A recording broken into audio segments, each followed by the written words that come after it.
This is a story that my mother and aunt told me when I was in high school. I'm 21 now, and it's never left me. I think about it constantly and ponder over what happened. My grandfather passed close to a year ago in June of 2020. He was 96 when he died, and it caused some issues in my family. They don't really pertain to the story, but there are some things about him that I have to share in order to explain the story in the best way. My grandfather, John, was a man who was extremely calloused and old fashioned. He was bitter, abusive, and a complete macho man.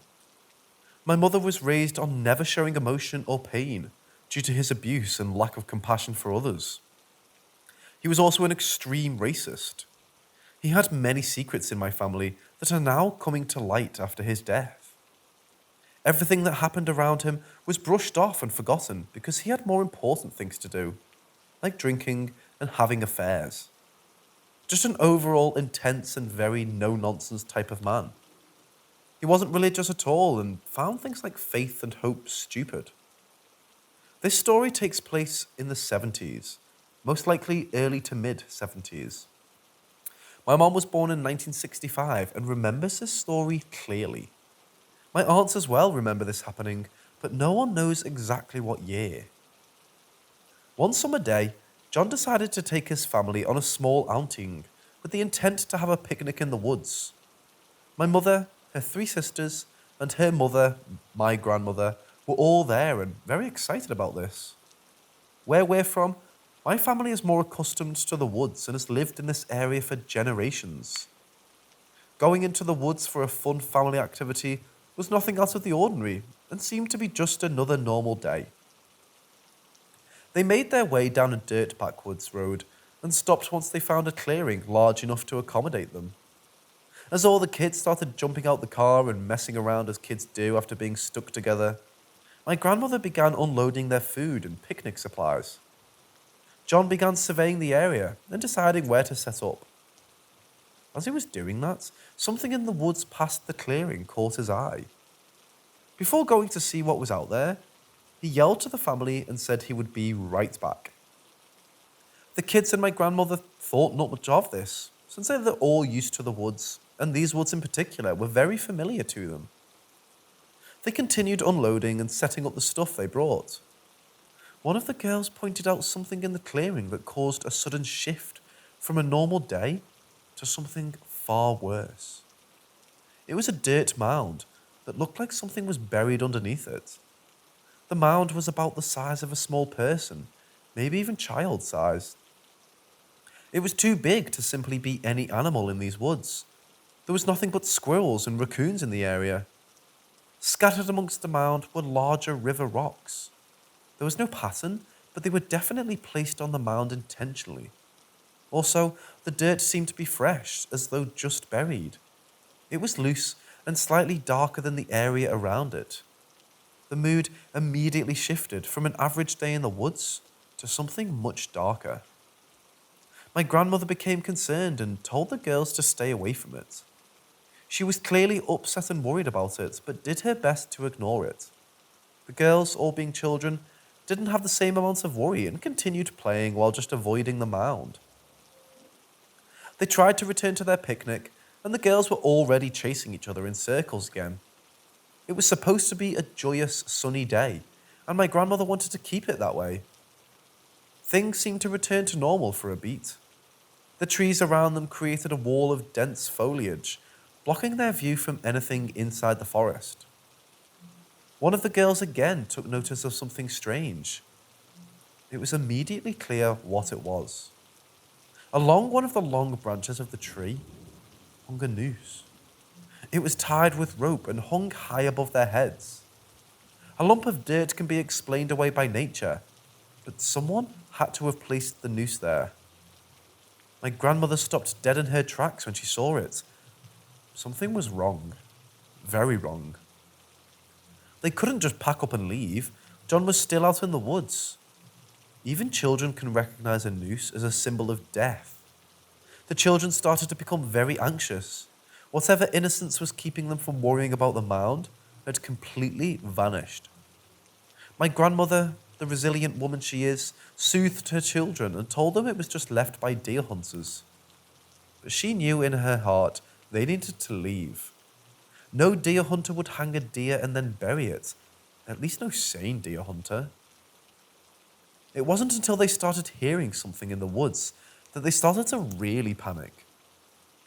My grandmother, as well as all the children, began hearing a rhythmic chanting from deep in the woods. It sounded as though there were a group of people all singing in deep voices to the beat of the drum.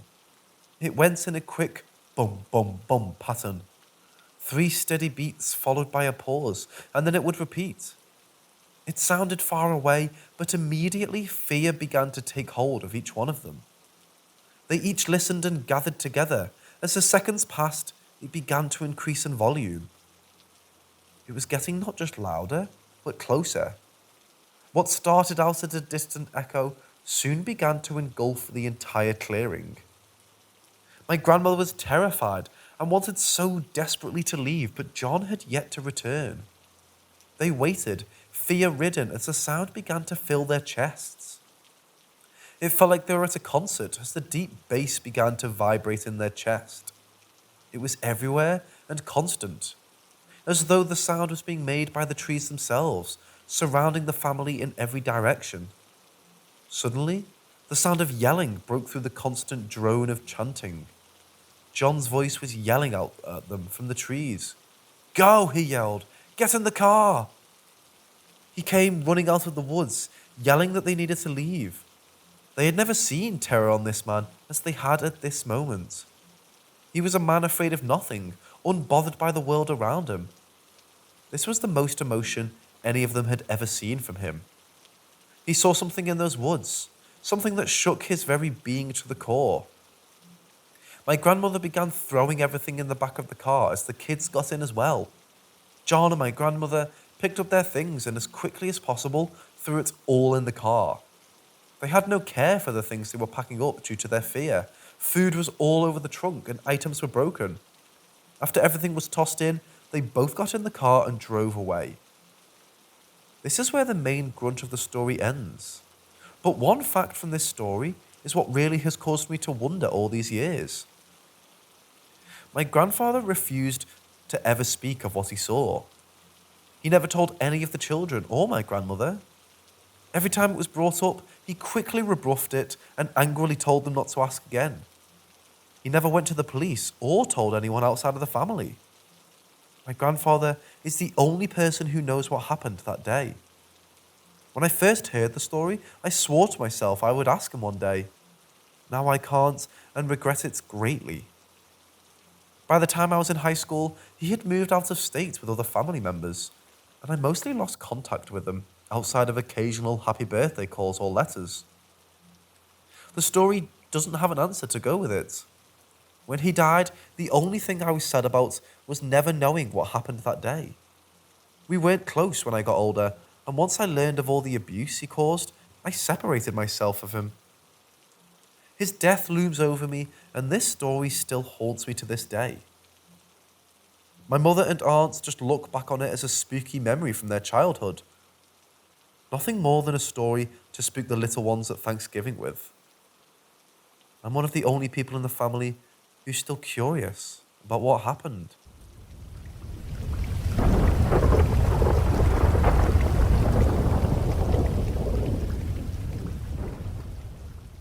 In the summer of 1985, I was at Azalea Trails Girl Scout camp in the San Gorgonio mountain pass. My group's leader had moved us from our original campsite one night into a clearing in the forest. We slept in camping bags and had a campfire that night. My girlfriend and I woke first the next morning, so we were the only ones awake when this happened. Note, she asked me about my recollection later while we were reunited in junior college. I guessed to see if mine matched hers. It did. Within minutes, there was a light pink craft hovering directly above us, silently circling the clearing. It was dome-shaped and flared out at the bottom. It was so close that I could see its silver shiny windows and lights below it. I had the distinct feeling that whatever was inside was cognizant of us watching. We didn't think to grab a camera or wake the others. I think we were stupefied, transfixed. We watched for about 20 minutes. Then something even stranger happened next. The pink craft left as silently as it appeared, and from the space it flew into, we saw, way above, another craft shooting out of the morning sky. We thought it was going to crash as we watched it just fly or fall into the forested area to our right, so we hunkered down, put our hands over our heads, and got ready for impact. But nothing happened. Nothing. It was shaped completely different than the first time, like a puffy jet plane. It was silvery, sparking, like it was made out of lights. It was then that the rest of the kids woke up. When I got home from camp, I learned that my maternal grandfather had died. And try as I might to get my parents to listen to me about this incident, they were pretty distracted. I must have been talking about it a lot though, as I remember my mom having a private talk with me about keeping the story to myself, that other people wouldn't understand. Since then, I've started my own family and every member has a UFO story. They seem to follow us.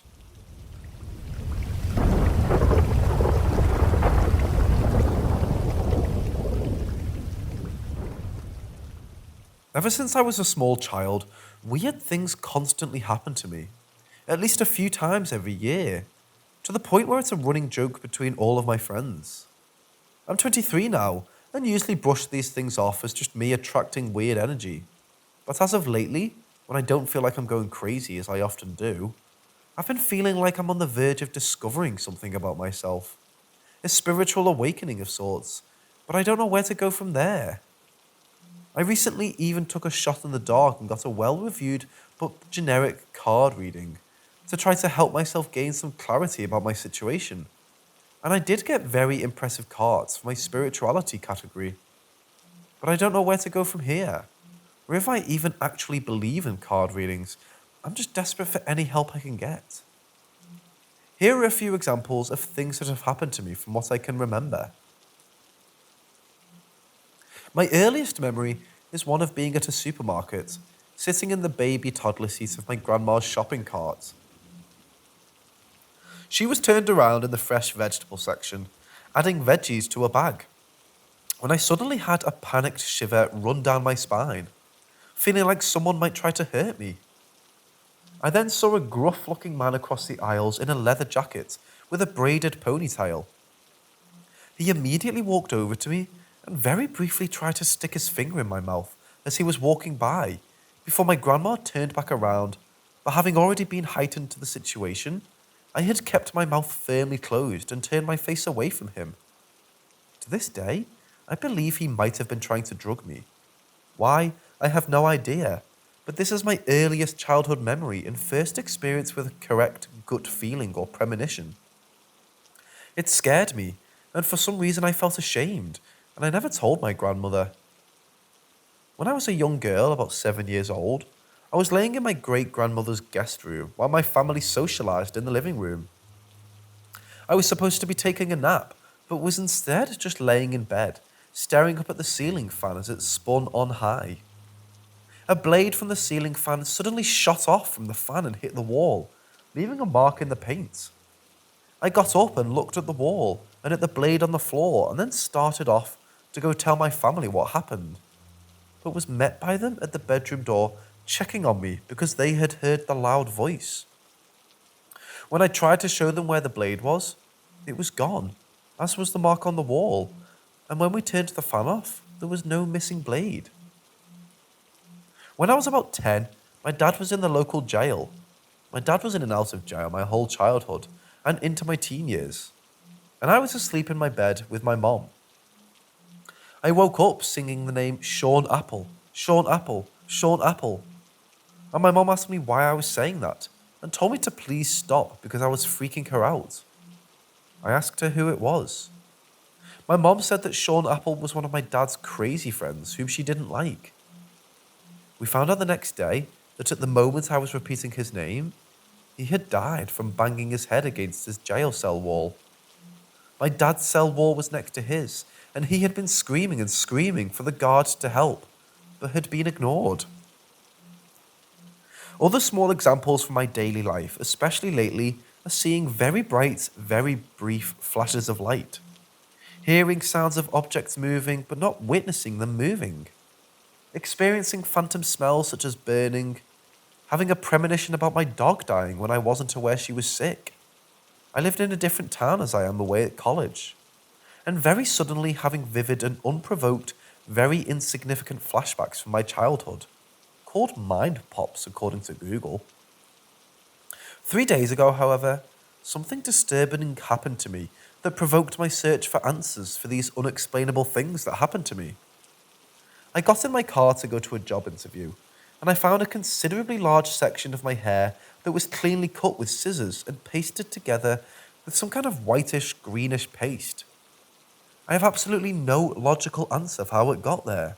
None. And yes, my car was locked. And no, I'm not a drunk, nor do I think I have a stalker or a prankster friend. Does anyone have any idea what's happening to me? Why do I attract such weird experiences? These are only a few examples. I have so many stories like these, and feel deeply like I experienced similar things as a child that I can't quite remember. I'm honestly starting to get scared that these situations are going to escalate, as there have also been strange instances seemingly not paranormal, such as once driving home from the grocery store. I live in a large city, and this particular drive is about 5 miles, behind a car whom I followed all the way from the grocery store parking lot to my college housing, in which the car parked in my parking space, and when I cracked my window and yelled to ask what the fuck they were doing, the woman seemed disoriented, didn't say anything, and drove off. That was about 2 years ago. Unfortunately, at the time, we had a security guard I was able to alert of the situation and began to call to walk me inside at night.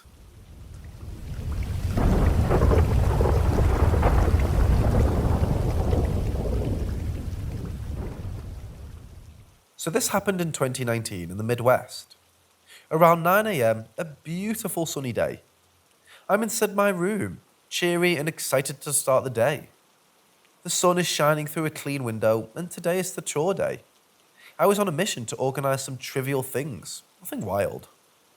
Well rested, no stress, finally time to myself and organisation. I had an offer for an important project that would be held at the end of June, the biggest gathering of green energy, and I was invited to showcase my trashin, wearable art made from poorly discarded trash, mostly plastic bags. Because I was scouted from a previous project, smaller one, that I worked on. I'm in a good mood, I have a goal, I'm well rested, and the only drugs I could have done would be strong black tea and perhaps mouldy bread, none of which were even present. I'd lived in the place for about 7 years and there was absolutely nothing special about it. That's important as to what will come next. As I bend down, I hear something calling for my attention. I'm alone in my apartment. I froze with fear but still looked over. Still in fear, I look from one corner of my eye and I see a face, about 3 feet from the ground. Oh shit. He looked very humanoid, with slightly larger features, the head and the eyes. A colour of smooth leather-like skin was lilac grey on a dim level. Small nose, long but thin-lipped mouth, smaller ears and large eyes. Still human eyes, none of that big black side ovals. No, this had human eyes, but they were different, very different. The whites of the eyes were a dark grey. The iris was well segmented and had a typical root-like formation, except it was grey-black and the pupil had no reflection. It became even stranger when somehow I got sucked into the pupil. He showed me the abyss, the true nothingness. It was both dark and light simultaneously. There was all and nothing in it. I wasn't looking at anything in particular, but any emotion, space, time, mass, it was gone. All was gone and all was obsolete. Then the being had talked to me, without moving a muscle. He said in my vibration of voice, "One day I'll take everything away from you." I had no annotations or any sign of emotion. It was a statement like a fact, not really threatening nor a warning, just is. I remember feeling powerless as the being, was way superior to mankind. Being so close to it made me feel incompetent. I then realized that the being held no experience with desire or fear, or any emotional or feeling. Then it left. Still, I'm in my sunny room, as if nothing happened. I looked around at my hands, and they were wet, covered in an electric like field. I have no idea what it was, so I'm trying my best to explain it and what it looked like. This field around only my skin was colourful, bright, and moved like a current. It was so close to my skin, as if this was my second skin, and it moved until it too vanished. I still lived there, but I slept over at a friend's house that following night. I stopped working on the project early 2019 without any real reason to. In June 2020, it was cancelled.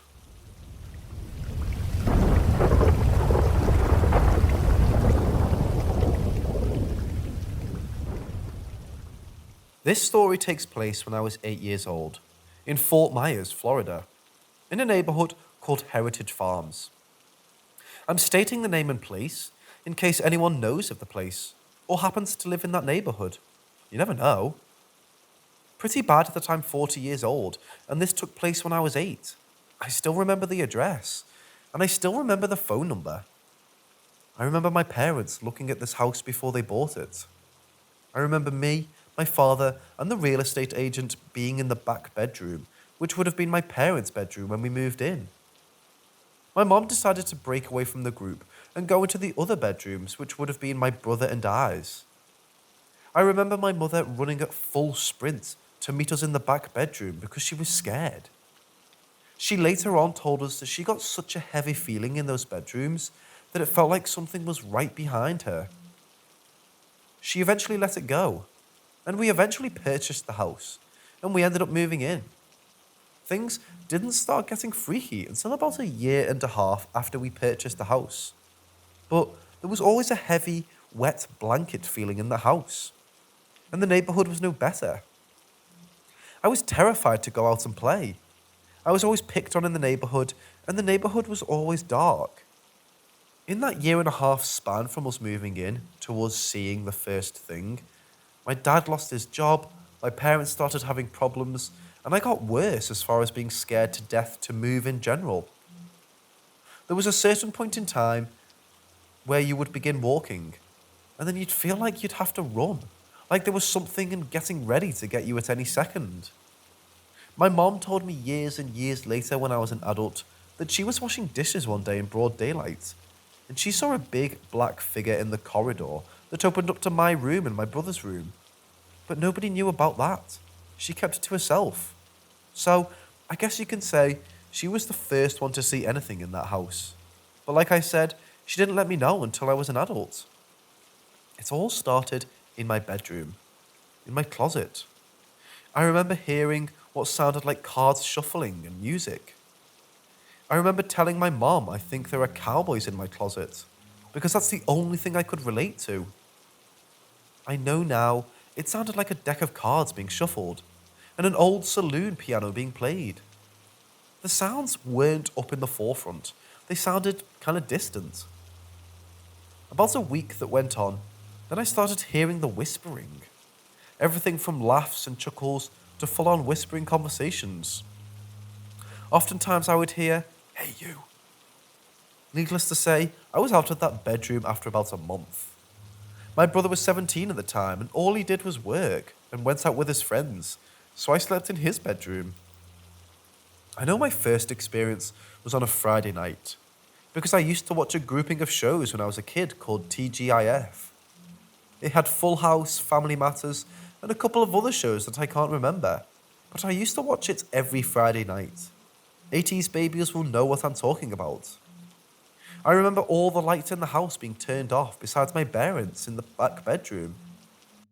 My brother's bedroom and my bedroom were separated by a very long hallway, which ended in my parents' bedroom. I remember getting a very creepy, sinking feeling, and I don't know what made me do this, as I peered around the door opening, and there it was. A big black figure that was as tall as the doorway. It was silent and motionless. I remember pulling the covers over my head and being totally quiet. Then I heard our bathroom door, which led to the patio in the pool area, open and close. It was a metal door, so it made noise. When I heard that, I screamed bloody murder. My parents came in and got me, and I slept with them that night. I told my mom and dad that I saw a big black figure wearing a top hat and trench coat and had a round thing in its hand. I remember being terribly, terribly clingy after that, and I always slept with my parents until my dad got sick and tired of it. He said I didn't need anything, it was all my imagination. And I guess, according to my mother, she had told my dad I was telling the truth because she had seen it too, but didn't say anything. I eventually had to start sleeping in my room again, but the whispering, the cards, and the music never stopped. Some nights I wouldn't have to sleep in my room, but 9 times out of 10, I would always choose to sleep in my brother's room, which had a director's chair next to the bed. I remember one night being petrified again for some reason, and I looked over at the director's chair, and there was a black figure sitting in the chair, and I screamed bloody murder again. And I remember my father having to pick me up out of the bed and walk me to the room. There was one incident where I was at school, and my brother was at school. My mom says she was making the bed in her bedroom, and she heard the garage door open and close. The doors opened and closed, and she heard, "Mom, I'm home." She called my brother, saying that she was in the back making her bed. Then she heard, "Mom, I'm home," again. She walked through the house and out to the garage and out to the driveway, and there was nobody there. She called my brother's high school, and she actually talked to him. I remember my mom sitting out on the curb of the house when I was walking home from the bus. That's how scared she was to go back in. The straw that broke the camel's back for my mom happened during the tea time. She was washing dishes in the kitchen, and hopefully I can explain this kitchen correctly, the design of it. The kitchen faced the 2 back bedrooms where I slept. You have an opening leading into the kitchen. Then you had a wall, kind of octagonal, and then another opening which led into the kitchen. My mom told me that she would always see clouds. She said they looked like the little wisps of puffs of smoke. She said she saw this one day, followed by a little man in a suit wearing a top hat. It came out of the bedroom, walked past the first opening in the kitchen, and looked at her with a blank stare. Made its way past that opening, I guess around the octagon wall, and then she saw nothing. I remember my dad thinking we were crazy and not believing us. So my mother and I ended up taking a trip to Maryland to get away to visit some family. I remember about our 4th day into the trip, we got a phone call at my aunt's house. It was my father, and he was upset. He told my mom to come home when she could, because he believes her for now. He said he came home from work one night, and the house wasn't totally pitch black, but black enough because he had a couple night lights around the house. He walked in from the garage and put his hand on the kitchen light switch, but something caught his eye before he could turn the light on. He was looking in my brother's bedroom, and he said he saw what looked like little stick figures running around the bedroom, which scared him to death. He told us he slept out by the pool the entire night. Then, he told us the next night, he was sitting in his recliner watching TV, and saw the same black figure in the corridor that leads to my bedroom and my brother's bedroom. He said he shut the TV off and rubbed his eyes, and he said that when he opened his eyes, he saw the way of a silhouette of a face in the television screen. So, we finally came home after about a week. The funny thing is about this house, all the activities seem to have taken place in my brother's bedroom, and never my bedroom. It never went past the kitchen. I don't know what that means, but it was strange. I remember one night my dad, my mom, and myself watching TV in their bedroom. It was some kind of special on television. And I remember we all got a creepy feeling and we looked over towards the door. My dad, for some reason, had this pink recliner, kind of catty corner towards the door.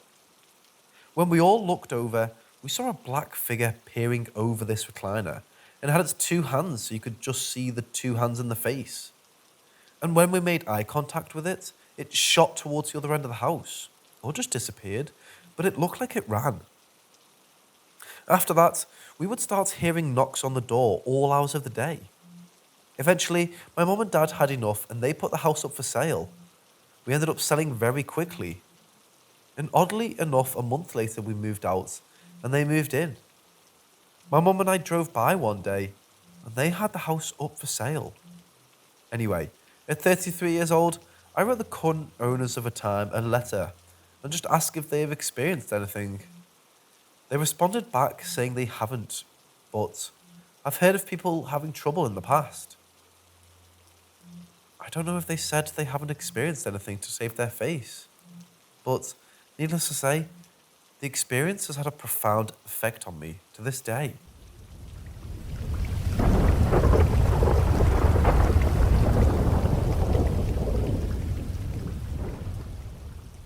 I've always been a peculiar and precocious person, and that started in childhood. I asked questions about everything and everyone simply because I just wanted to know stuff and understand things. Around 6 years old, I started having these dreams. It was 2 years before my grandfather, who was basically my father figure of the time, passed when I had my first encounter. I had this dream that wasn't a dream about someone who had passed in my family. It was my aunt, and she appeared to me just to talk to me. She just wanted to hang out with me in my dreams, but I knew it wasn't a dream. It was like she kept coming around to protect me from something as I slept. But since I was a child, she made it seem like she was just visiting because she felt like it. For 2 years, I didn't really have any other encounters until the summer before I turned 8. I was at my great grandmother's house asleep when I felt my kid dream turn into something too real and insane. I remember waking up in an operating room and I had a tube inside of me. There were these doctors there dressed in green scrubs and surgical masks, speaking a language I've never heard. It didn't sound like any of the languages we have on this planet. Every person in the operating room was blonde with blue eyes, and they all were at least 6 feet tall. They sounded angry and harsh, and kept shoving things down the tube in my body. I could feel everything as if I were actually there. I guess I was supposed to be asleep in this situation, because one of the doctors saw me awake and started yelling at the others. They put a needle in my arm, and it felt like I was floating in a warm tub. After that, I woke up and felt super nauseous, sore, dizzy, and I had a wicked headache. I can remember this as if it happened yesterday, and that night I went to bed at 10 p.m. and woke up at 3 a.m. after the encounter. I was only 7.5 at the time. Fast forward to that next year, the year my grandfather passed. After these first two encounters, I began having more and more experiences. By this point, it was mostly just dreams that were either eerily lucid or foretelling in some way. The year my grandfather died was the first time I was able to sense something while awake. I was spending time with him one night that year, and I always spend the night. The whole day he seemed fine, so I thought I'd spend the night as usual, but he was adamant that I didn't. As soon as he said no, it looked like his face became heavy, even though that wasn't how he actually looked for real. It also felt like I was being squeezed to the point of popping. I told him I didn't want to leave, but he insisted. I just knew something was wrong. But I was 8, so of course I had limited vocabulary and couldn't come up with a plan to not leave. The next day, he died from a heart attack. My mother took me with her to go to confirm that my granddad was who he was. So I ended up seeing him post-mortem. He was laying there with his eyes open and glazed. He had the heart attack while watching TV. But the weird part was that as I was looking at him, I heard the TV being on and saw him standing next to the bed looking at his body. He didn't seem to know that I was watching him, and then he just went away once they zipped him up. After that, my grandfather has come to visit me in dreams to go fishing and talk like we would when I was little, as if to keep up with my life. So this was the beginning of all the craziness that I feel now. Since my grandfather has passed, I've been able to see things, know things, and feel things I probably shouldn't be able to. I've encountered gods and goddesses. I've fought demons attacking me in my sleep. I've been able to visit heaven and hell, see angels, met the devil himself. I've met people in my family that have died before I was even a thought, and have talked to them about family history. I don't let the dead pass through me, but they do seek me out to talk or protect me. Those floating orb things that folks speak of have appeared to me before. I've experienced sleep paralysis in the form of spiritual attacks. I can astral project uncontrollably. That shit just happens, and the first time it happened was during surgery. But I can't make myself do it. It just happens. I've met angels. They smell like sugar cookies, by the way. I've also met Jesus twice. Gods I've met are Anubis, Dionysus, Adja, Hecate, Artemis, God, and I've been through the layers of heaven and hell. That's the easiest way to put it without giving myself a headache. So I grew thinking I was one thing, or another spiritually speaking. But because I have the ability to witness and act in all these capacities, I don't know what to call myself or how to deal with it. I can instantly know when something is off with a person. I've heard and seen things in pure daylight that I shouldn't even be able to. I'm almost impossible to lie to or keep a secret from, and I dream so lucidly and vividly that I've awakened in serious pain before. For instance, if I'm shot in a dream, I'll have pain for at least 2 days in the area the dream injury happened. So my question is, how do I control and navigate this shit? One, without something taking me over, and two, without it keeping me from sleeping. I've never really been afraid of this stuff because real life was scarier, and because a lot of what I ended up seeing manifests in real life around me, or it's telling me what happened behind the curtain. But I'd like to figure out if anyone else who shares this ability can just help me stay sane, safe, and well rested.